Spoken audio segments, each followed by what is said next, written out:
Hello guys, what's up? So in this quick video I'm going to show you how you can get this 2021 prediction filter on Snapchat. So this is the filter. To use this filter, just open your mouth. Okay, so this is the filter. Let me remove this first. Okay, the filter is gone. To get this filter on Snapchat, what you can do, you can visit this website.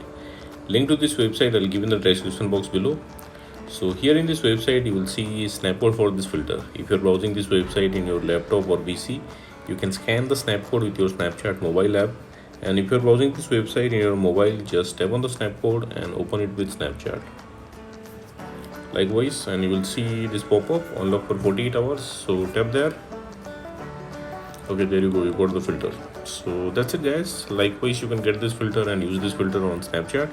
So thanks for watching the video guys. See you in the next video.